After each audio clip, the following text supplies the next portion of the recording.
mayroon tayo dito ng condensed milk. Pagkatapos ay lalagyan po natin siya ng cornstarch mula po sa ating Manila Golden Archer. So meron po tayo dito ng Queen Ivana cornstarch mula po sa Manila Golden Archers. Pagkatapos meron din po tayo dito ng condensed milk. So isang lata ng condensed milk. Buksan lang po natin siya. So hindi po yan sponsor. Tinanggal po natin yung kanyang branding. Pagkatapos dito guys, ay ililipat lang natin ito sa ating mixing bowl. So bale meron po tayo dito yung ating cornstarch mula po sa Manila Golden Archer. Punta lang po kayo sa website ng Manila Golden Archer guys para sa kanilang mga iba pang mga products.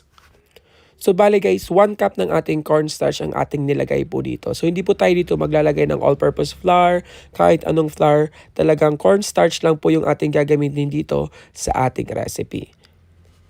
Pagkatapos, bubuhusan na natin ito ng yung ating kondensada. So kahit anong brand pwede po dito.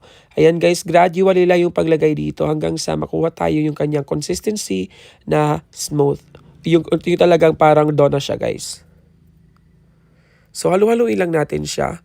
Mamaya guys ay mamasahin po natin siya para talaga magkuha tayo ng consistency na para siyang smooth. Ayan, kung medyo dry yung inyong mixture dito guys o yung inyong dough, ay lalagyan nyo lang guys ng ating condensed milk.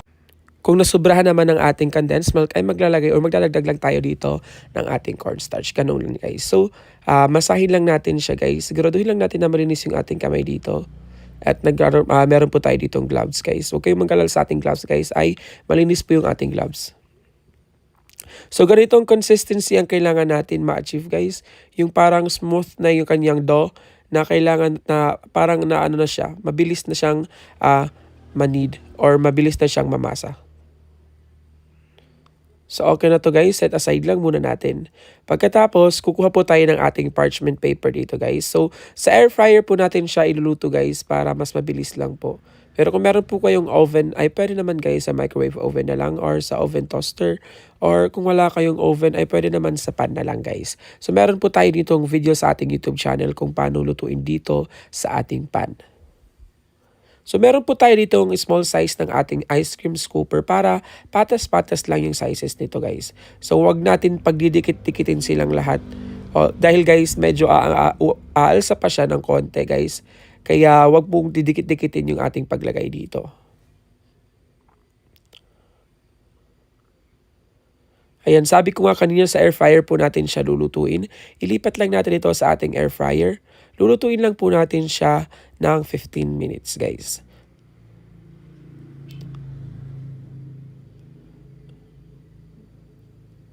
So lutuin lang natin siya ng 180 degrees Celsius ng 15 minutes. So every 5 minutes guys ay kailangan tingnan nyo guys para hindi po siya masunog.